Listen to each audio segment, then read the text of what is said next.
And it's one of the 10 irrational thoughts that people have, is that we have to try to be perfect all the time. And well, that's just irrational, because we're humans. And guess what? Humans make mistakes. That's what we're good at. That's how we learn. And so if you're trying to be perfect all the time, then you fail, because you can't be perfect all the time. And then you feel sad. So like, stop trying to be perfect all the time. Just try to be perfect most of the time, or, just try your best. That's really what you can do. This is the Grow Podcast. I'm Wendy Jo, and this is my friend Ashley. Hey, how are you today? I am doing well. So excited because I spent a little time with a healer here in Fayetteville. She's a friend of mine also, Jenny Dietzel. She's a naturopath, and it's just really nice to reconnect with her. It had been a little bit.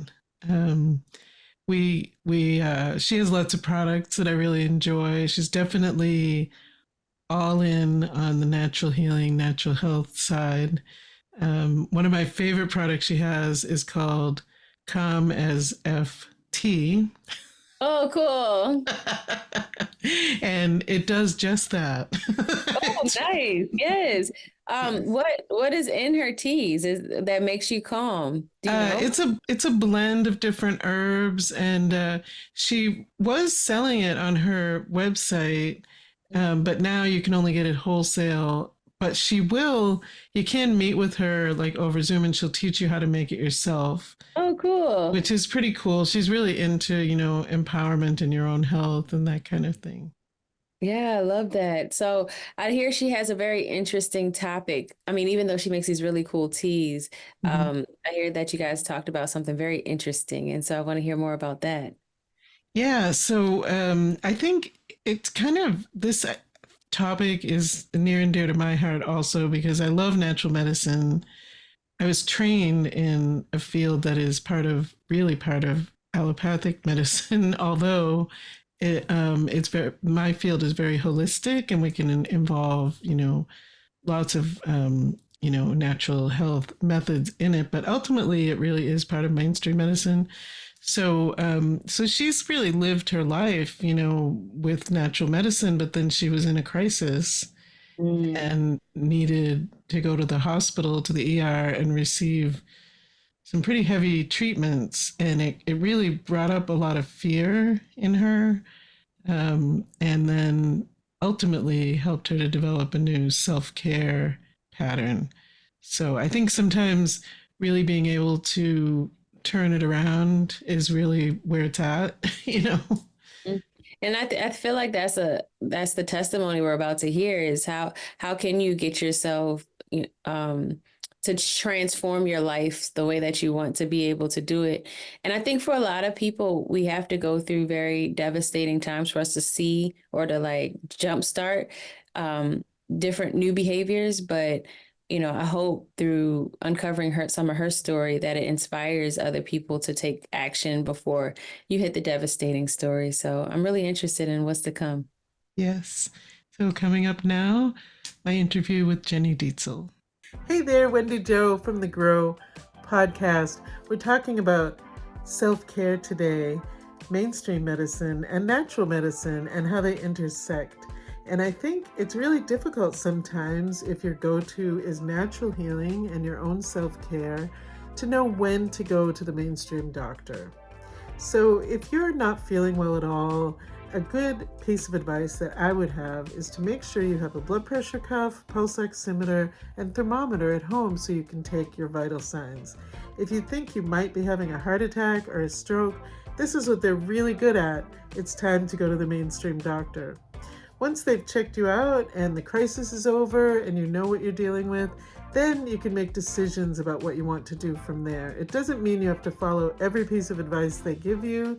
That's really up to you and your own health and wellness plan and how you choose to take care of yourself.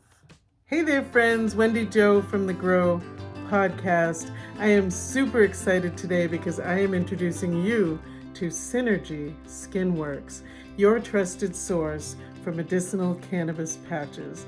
That's right, a transdermal system for cannabis medicine. And it doesn't matter where you place it on your body, because the medicine goes where the blood flows. It's 97% bioavailable in this form, and the patch won't move if you sweat or get it wet. They are available in all 38 dispensaries in Arkansas and also in Oregon and Montana, and I just know they're going to be available all across the country because it is brilliant. As a patient, I find them to be discreet, easy to use, and I can place it and forget about it for 24 hours. As a health professional, I love it that patients can give their lungs a break. If you'd like, you can learn more at synergyskinworks.com. And I've got my patch on. Peace out. My guest today is Jenny Dietzel, ND, Osage naturopath and educator. She specializes in health and wellness for children and musicians, and she's been able to bring together her education and experience with her job for the last year at the School of Rock. Welcome, Jenny Dietzel. Hey, it's good to see you, Wendy. It's great to see you. I know. It's been a while since we did an interview. I know. It was a long while. We're just a lockdown pandemic style, I think. Right. I think you're right. It's so, and you know, that time frame, this time frame has been so strange. I can't even place a year on that. Like the last, I don't know if other people feel that way, but time is just kind of keeps going, but I don't know what year it is sometimes. I know, no, it's crazy. Well, it's going faster as we age too. And I'm like, wait, what? Like I just was like, oh, it's 2024. And I'm like, wait, we're in the third month? Okay, that's cool. And here we are on the Grow podcast. And I love what we're talking about today. So I'm going to let you kind of get started. We're talking about self-care and a little bit about fear and lifestyle choices. So where should we begin? Well, you said that this is kind of a focus on spirituality. So I sat real quiet and I asked, what does spirituality mean to me? And it means it's the essence of self-care to me, because I am the temple that my spirit has come into and is hanging out here, so the best I can do to take care of myself, honors my spirit and whatever source of spirit there may be. So within that, then I'm have been trying to, self-care. Everybody is varying degrees and levels of doing good at self-care or doing poorly at self-care. And I ebb and flow, but I had kind of a big January. I lost a matriarch of our family, my mother-in-law. And then at the end of the month, I ended up in the hospital for a couple of days with a heart arrhythmia thing. And it's genetic. So that's good. I didn't do anything wrong to myself, but it shook me up and I got really scared, and I had this fear, a lot of fear. Boy, I'm not real good in hospitals. I mean, I appreciate doctors, but I don't want to be there, So I had a lot of anxiety being strapped down to the table for them to do all these procedures. And but that fear kind of catalyzed me into a new self-care routine, which includes heart healthy things. I mean, I was already doing heart healthy things, but more heart healthy things, And so I've made some drastic lifestyle changes, like cutting out meat again. I have been eating meat and I gained a ton of energy just cutting out meat for a while. I forgot how much just a little bit of meat can actually drag my body down. Everybody's different. And I just kind of forgot that message, that self-care message to myself. So that's been feeling really good, but it's all been, winding back into, how can I care for myself? Like I gave myself a pedicure before our interview. You can't see my toes, but I self-cared, Right. I made that moment. You brought up a lot of points there, and I just want to circle back just a little bit because, as a naturopath and proponent of natural health, I would imagine when you go into an allopathic hospital where you're kind of giving up your control and they do something to you. Right. It has to feel really out of sync with your beliefs and your values. Yeah, it was shocking, and they tried to give me medicines that I didn't want, and they snuck me onto medicines I didn't know I was taking. I felt very violated and I was very vulnerable, and it was very terrifying. But I understand and I respect I mean, my heart was gonna break, Right. There's a place for all of it, right? So I came back to gratitude, but yeah, that was a lot of fear. There is a place for all of it. However, when your whole being is sort of and education is wrapped up in a different way of looking at health and wellness, it just, I would imagine it brings up fear and loss of control. And is this the right thing? Even though in situations like that, that's something that allopathic medicine and mainstream doctors are good at, right? Right. If you need your heart saved, right. I'd go there, Right. But I'm not going to use the medicine that they say will help bring my blood pressure down. Like, I'm only going to take little bits and pieces of what they're giving to me. Right. Was my blood pressure high? Yes. Was I did I think I was going to die? Yes. I was like, bitch, you're going to die in here, like a couple of times. And I was like, okay, you're a naturopath. It's time to calm down now. It's time to say some peaceful, happy things. I'm like, I am peaceful. I'm calm. I wrote a song, called I Am Peaceful, I Am Calm, I Am Thankful, I Am Happy. And I will recite that to myself and chant it to myself. And eventually I would like to say it worked that time. They're strapping me down to the table to like probe my heart or something from the inside, but it didn't really. They just knocked me out. So, yeah. But I woke up and I was like, note to self, I'm going to work on my, mental imagery. I'm going to reset my happy place, like the visualization process where you can see beautiful things and it helps you come into that moment of no one's attacking you right now. So you can come down out of the fight or flight response and be peaceful again, because a lot of us just walk around in the fight or flight response just every day. It's my bills, it's my job, it's my boss, it's my whatever, and they don't ever relax. You can't digest your food if you're walking around like that. Like, you might be eating good food. Guess what? You're not going to break it down. Like, right. Deficient in nutrients because you're stressed out, Right. So in that crisis moment, you did what you need to do. And now you can lean on what you know to take care of yourself and really step into what does self-care mean to you. Right. And it sounds like, making that connection with spirit, whatever that is to you, and listening. Sometimes people make the connection, but they don't always follow what they're being told. Oh, I don't listen to myself all the time. Like, you really shouldn't eat that sugar. And I'm like, well, okay, maybe. So I'm like in the middle of like sugar addiction again, and so I'm like coaching myself down off the ledge. Don't look at the zebra cake. I ate a zebra cake last week, and if you've been doing great with your diet and you want to have a zebra cake, that's great. But I've been not eating well, like all of January. I didn't eat well because I was grieving, I was just grieving. Sure. And I made poor diet choices and I drank extra and I don't really drink much, so I put on extra weight and I'm just like, ugh. But I've been running and biking and walking with the kids and moving around. All of that gets you going again. You have to like force yourself through some of the tough times to like get motivated again. Right. And your humanness is showing. And I think that's important for people to hear and to see. You have a lot of knowledge, you help a lot of people.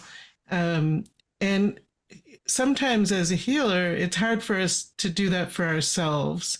Well, it's like imposter syndrome sometimes, I'm like, I'm supposed to be healing people and I'm eating a zebra cake here, like it's got all this crap in it and it's making me sick, like I can feel the snot, but that's because we're not all perfect. And it's one of the 10 irrational thoughts that people have is that we have to try to be perfect all the time. And well, that's just irrational because we're humans, and guess what? Humans make mistakes. That's what we're good at. That's how we learn. And so if you're trying to be perfect all the time, then you fail because you can't be perfect all the time. And then you feel sad. So like, stop trying to be perfect all the time. Just try to be perfect most of the time, or, just try your best. That's really what you can do. So I find when people make mistakes, like, oh, I hurt my friend's feelings, I'm bad little person, and you scold yourself and you put yourself in the corner for a little while so that hopefully you'll remember your lesson emotionally, and but we forget to forgive ourselves. And that's a really, really big key component of growth and self-care and self-love is to forgive yourself for making mistakes. Like, you're not a bad person because you made a bad choice. There's not bad people and good people. There's good people and there's good choices and bad choices. Right. So you made a bad choice one time and you learned your lessons. Now you're going to try harder. So you can forgive yourself for making a mistake and move on and grow from that. And I think that people struggle with self-forgiveness a lot. Like a lot. I do. Yeah, I think you're absolutely right. I struggle with it myself. Do you have any suggestions for people to work on self-forgiveness and stop that cycle of beating ourselves up, which is so unproductive and can create ill health, really? Right. Well, have you seen the Dr. Emoto? He did the like microscopic pictures of water crystals. And when you vibrate, love and joy on these water crystals and then zoom in on them, they're like pretty little snowflakes. And when you say things like, I hate you and anger, you put these negative emotions, they're like blobs, like green bacteria looking blobs. They don't look pretty and sparkly. So we have to learn to say nice things to ourselves. Like first and foremost, we can't be that negative self-talk in our heads all the time. You're doing great. I forgive you. I love you. Look at you. Aren't you winning today? We've got to like pep talk ourselves constantly. Like we got to lift ourselves up, So another thing that you brought up really was the fear, right? So when people have health issues going on, fear can really drive the health issue continually in a negative direction. Did you find, it sounded like that's kind of what was happening in your story. And how did you get out of that fear? Well, I was lucky enough to actually get a diagnosis for what was going on with my health condition. And I mean, I went to school for enough years that I kind of know how to heal myself once I know what's going on. I'm like, I'm not going to be able to do this job with an herb. Basically, I've grown a new nerve, so education is like the key component to reducing fear. When women are in labor and they're starting to have all that pain, the pain gets worse because they're scared because they don't know what's happening. The more education you have about what's going on in your life, the better that you are. So seeking out like a qualified practitioner that can teach you alternative therapies, like somebody like me, or an acupuncturist, or even a chiropractor, or somebody who does emotional support with you, like you, to go to somebody and have them help you learn your techniques and herbs or foods that you can do to lift yourself up and get yourself going again. And sometimes when people talk about self-care, I think, well, it's not just like going to get the manicure or doing the pedicure. It's a whole series of things, isn't it? Well, for me, it's just sitting still long enough to have some peace, because I will just go all day long and I will not stop. And I will go for other people and not stop. And I'll just be like, oh, I forgot to get ready. We're all leaving. Everyone's out the door. Everybody's got all their stuff. And I'm like, I'm not even dressed, So just pausing to remember to even think about myself for a moment. But boy, my favorite thing is, like I was saying, I was struggling with addictions, and one of them is sugar right now. That I make a list of 10 things that I want to do before I will give into that addiction. Like, I'm really craving sugar right now, so I'm going to have a glass of water.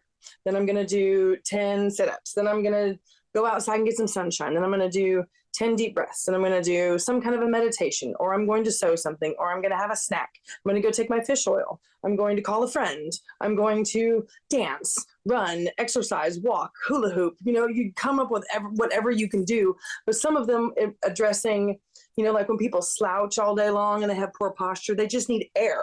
And your body's like, I need something. Really, I need air, dude. I need air. And you'll panic and you'll want something. So you'll go to that thing that looks good, thinking that that's what you want. But really, you just needed to sit up and take some deep breaths, or get some sunshine, or have a glass of water, or maybe you need some good oils, like there are nuts, have a snack, And so once you like identify things that might be what your body's asking for, it usually goes away. If you're done, you're like, man, I'm good. I don't need it now. That's such great advice. Once you get through a list of 10 things, you may even forget that you wanted the sugar. You totally forget. Yeah, especially if you put in, like push-ups or something to like get your body pumping and all the air moving. Wim Hof breathing. Have you ever done Wim Hof technique? Oh, no. He's this guy, they call him the Iceman, but he's just proponent of cold baths, cold water plunges. And I love cold water. It's one of my big things. I know you do. I do a lot of cold water. I'm too hot normally. My cheeks are pink and I burn, I need to cool down. So for people who don't know about the cold shower, what is it actually doing to help you with your nervous system? So when you fall, supposedly you're falling into cold water is the idea of what your body responds to save you, right?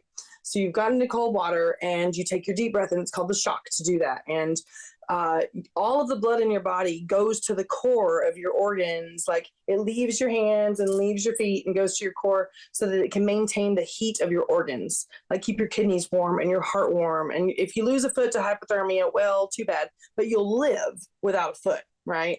So it'll sacrifice your extremities to keep your gut warm. And then when you get out of the water, if you warm up effectively, then all of that blood gets delivered back to your extremities. So you've stirred 100% through the body, all of your blood. That means it's gone through the kidneys to be filtered again. It's gone through the liver to be filtered. It's gone past the lungs to pick up oxygen and drop off CO2. It's gone through the nutrition cycles of the digestive system to pick up all the nutrients it needs, and it's delivered them all back out to, like, sometimes we have like swelling in our hands and feet, and the blood's just not moving real smooth through there because we just have inflammation. And so that cold water like forces that blood to move, which pushes out like stagnant energy in our tissues. So it takes down inflammation, which is like a lot of pain is caused by inflammation. So I'm saving money on my water bill and my gas bill because I'm not taking long showers. Right. Get in and out, about once every 3 to 6 months or so, I'll take like a warm bath, and give myself a moment of just like soaking and bathing and being peaceful. But the rest of the time I'm like, girl, you ate that zebra cake last week. You need cold water. Yeah. Well, that's a really, simple way someone can add a little self-care into their life. And, and it also, it also stimulates the vagus nerve. That's another thing that the cold will do. So it can help you to get out of fight, flight, freeze, and fawn. So for people some people are really just averse to the cold. You can start warm and kind of like turn it colder and colder and kind of go gradually into the cold. It's not quite the same effect, but it does it. You're taking down inflammation. You're still getting cold water on your skin, which is a huge benefit to the body. So great. So you're working at School of Rock with children and music. And are you incorporating some of these ideas with the children so they're getting it starting at a young age? Oh my gosh. Absolutely. I even pulled up the Dr. Emoto water crystals the other day. One little girl, she was like, "Oh, I'm so dumb." And I was like, "Oh, honey, now listen, we have to say loving things to ourselves." Do you know about the water crystals? She's like, "No." And so I just showed her a quick picture. I was like, "Your little water hears you inside your body. So we're going to say loving things to ourselves. It'll build your confidence for getting on stage, so being a musician, being a performer." So I talk about it all the time, especially like snot reducing for vocal and singing and just being able to get up there and breathe and do your job, play the drums, Yeah, I'm loving it. And it's a big self-care job for me because I'm learning music and I'm surrounded by music and I'm surrounded by musicians. And that's where I'm comfortable. I'm really happy there. I've been raising babies for 21 years and I'm finally able to, they're big enough I can do some of my own things again. And music is one of the things I put off basically to serve my children. And I'm like, all right, y'all go make a sandwich. I'm going to jam now. Yes, I love it. I love it. Well, it sounds like, not only are you helping yourself, you're starting with a new generation and teaching them skills that they can use in their life. They'll never forget those things, and it will help them to remember that they are important as the music they're creating. Heck yeah, so true. So how can people get in touch with you?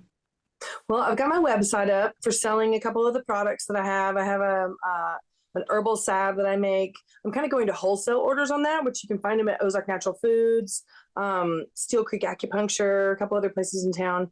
But my website is naturaloffering.com.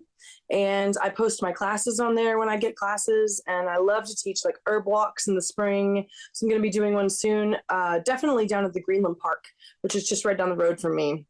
And I'll make it like a donation-based herb walk so people can come if they don't have anything and not feel like they have to pay.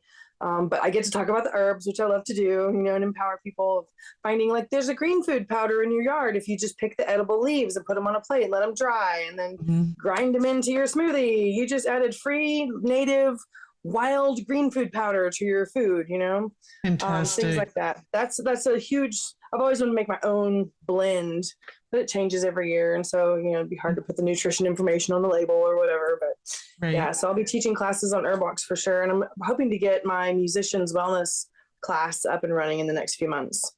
Great. Yeah. And if people are not in the Fayetteville, Arkansas area, they can reach out to you. You do consultations online as well. I do. Yeah. I'll do a Zoom meeting with somebody or, a FaceTime or something, and can talk to people over the phone all day. It's not a problem. Wonderful. Well, thank you so much for joining me on the Grow Podcast. Thank you so much, Wendy. Thanks for having me. Hey there, Wendy Love Edge here. I'm so excited because I have Edge Coaching and Consulting LLC, where I've brought together all of my education and experiences so that I can help you have the life that you want. I'm an intuitive life coach, Osho Zen card reader. I perform brain spotting services to help heal trauma, inner child work, Reiki, and so much more. So if you're interested, check it out, edgecoachingandconsulting.com, and you can book your services right on the website. Have you heard of the Cannabis Nursing School? It's a place where cannabis nursing, entrepreneurship, and spirituality meet. The High Align Tribe is waiting for you, and it's so easy to find. CannabisNursingSchool.com. Well, I hope everyone enjoyed that interview. It's always great to hear from Jenny, and of course, I'm happy to know that she's getting healthier and that she found a new self-care routine and brought up some past things that she used to do. So we can always, get better using our own minds and understanding of things and figure out what is self-care to us.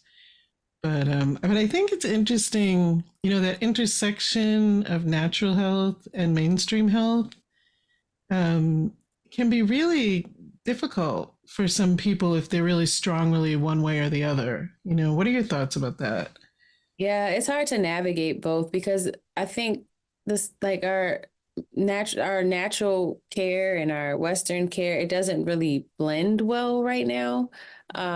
So if you get traditional care from like a physician, usually they're just going to prescribe you medications, tell you to exercise or something, and send you on your way. But we all know that within the holistic realm, there are so many things you can consider in conjunction with medicine sometimes, and then even maybe in certain situations, maybe without medicine at all. And so, and I'm around it so often where people literally, implement just a few things into their lifestyle and it changes a disease process, within a year, 6 months, and even sooner. And so, I think there's way more to explore. I love the testimony that she had to share. And I just hope that more people can figure out for themselves, how they can navigate both. I think here is a big piece is self-advocacy. What is it that you want for your health and wellness? And, can we incorporate our physician as, or our nursing professionals or occupational therapists as a resource or, part of your team to help support you in wellness as opposed to dictating it. So. Right. I think that's key, right? As opposed to dictating. I think, pharmaceutical drugs have their place. So does natural medicine and lifestyle. And I hope, it's my hope over time that physicians will see that blend to be really more therapeutic. Yeah. I think some do, but we have a long way to go. And sometimes you need to go to the ER, go to the hospital. Yes, please. And get taken care of. Yes, please. And I think it's important to say that, like, it's not to say that holistic health or wellness is valuable, yes, but it's not to replace. And I find that too on the flip side of the coin. I refuse to see a doctor. I refuse to take my medicine. I'm double medicating, all types of stuff. And it's like, no. More harm than good, So for sure, definitely seek guidance where you need guidance. Yes. All right. Well, this has been great. I hope everyone has a wonderful week. Bye. Yeah, bye.